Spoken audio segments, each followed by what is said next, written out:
On behalf of the Ancient Tree Forum, welcome to another webinar in the series covering the VetCert standard at practicing level. This session will cover Unit 5 and Unit 6, which is Veteran Trees, their value for people and their cultural history value. Please make a note of any questions as you go along, and we can pick those up in the question and answer sessions. So Unit 5 has one subsection about describing the social value of veteran trees, their value for people, in other words. And this is divided into a number of sections that you need to show an understanding of the social value of veteran trees and the implications for their management. So they may be well visited, symbolic trees, they may have a particular association with a feature of a time and place. So, for example, the Sherwood Major Oak is an excellent example of that, being a tree that's well visited.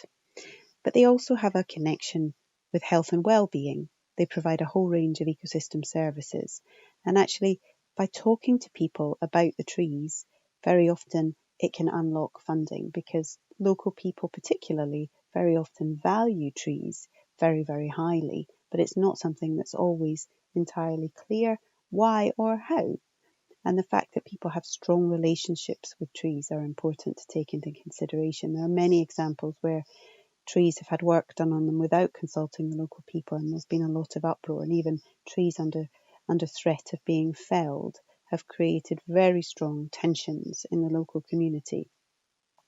But we also know that veteran trees in particular, the fact that they host a wide range of biodiversity and have a sense of antiquity, they do have a greater impact on people's health and well-being.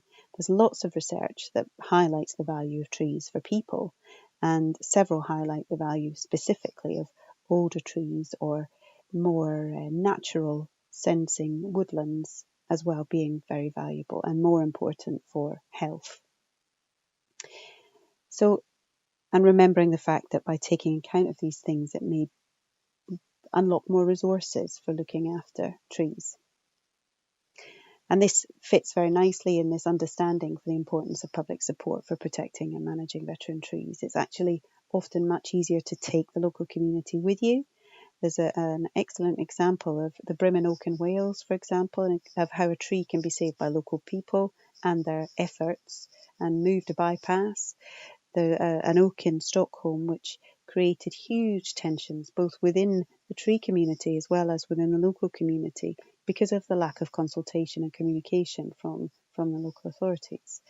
So it's important to understand that having public support for those of us interested in protecting and managing veteran trees can be a very powerful tool, and that's something we would expect you as a practitioner to at least show an understanding of.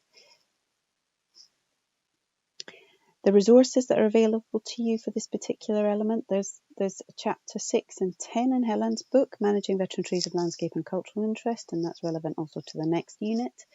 Public access in veteran trees and the challenges that are faced by those. Chapter 6 in David Lonsdale's book, Ancient Trees in the Landscape, about managing things on a holistic level. They're also available from the Ancient Tree Forum website. So moving on, Unit 6, their cultural history values, and these two elements, the kind of social values and the cultural history values, are often linked together, and that's one of the reasons why we're running these two back to back as well, because they do fit together. And this photograph is a good example of that. It's a relatively young tree, in fact. It's not really, it definitely wouldn't fit into our definition of an ancient or a veteran tree, but it's a very important tree from the point of view both socially and culturally, because parents bring their children here and hang up their dummies when the parents think it's time that their children should stop using them. And it's just become a cultural tradition that local people use this tree, and there are other trees that I'm sure you can think of good examples for that. So this has one subsection, which is that you should be able to recognise the historical, aesthetic and cultural context in which veteran trees sit. And that in turn is split up into a number of sections here. So you need to be able to show an awareness of the past and or present aesthetic context that trees sit within and how intact that is. So for example, designed landscapes are the most, easy to identify aspects, but actually it can also be agricultural landscapes. So if you think of pollards as being an element showing that the land use has been such that it's been grazed and trees have been managed, some kind of silvopastoral system. And the degree of intactness is often quite difficult to assess. But if you're thinking about an avenue, which if it just has, 5 or 6 trees all spaced out with obvious gaps in between, then there's very little perhaps left of that particular avenue in comparison to one which has virtually all the trees still there and just a few gaps. And then describe the cultural heritage and aesthetic values these trees may provide and the relationship with the landscape over time. So, for example, here we've got a yew tree in a churchyard, and that has a great cultural and historic value and is aesthetically beautiful, and it reflects the layers of history and changes over time, because the yew probably is an indication of an early pagan spiritual site, and then the church has come much later. So the yews form a part of the history and describe the different layers of history in that context. And that trees may also be linked to traditions. They may also look beautiful. And then how that relates to the layers of history is important to be able to at least be able to describe briefly that relationship, and that continuity of land ownership, for example, or boundary trees would be other examples, that they've been retained because they have a significance in the landscape from the historic point of view, but also potentially from the cultural and heritage point of view. Trees which may have been planted and regularly managed and otherwise retained because they may otherwise be seen as a nuisance. So the tree maybe have predated the modern landscape too. If we use the example of parklands, for example, many of the landscape parks that were created in the 1800s were created on top of historic deer parks, and that the landscape architects of the time just included the old trees in their designs.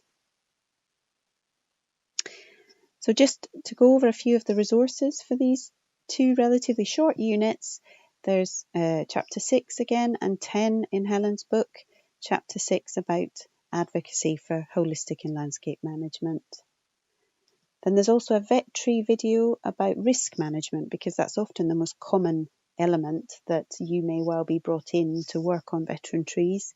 So there's a short video about managing risk, and that's based on the National Tree Safety Group's guidance. Then there's also a short video about the management of veteran trees in urban areas, because this is often where the issue of kind of the social and cultural values of trees are more acute and clearer. So those are available to you to have a look at. Then there's a whole range of case studies, and that may be something that's of particular interest in the context of these two units. Trees that have great value for one reason or another to the local community, or from a heritage point of view. So there's a whole range of case studies of how people have managed different veteran trees in different situations in different countries. So next time we'll deal with Unit 7, which is Veteran Tree Survey and Assessment. And thank you. See you next time.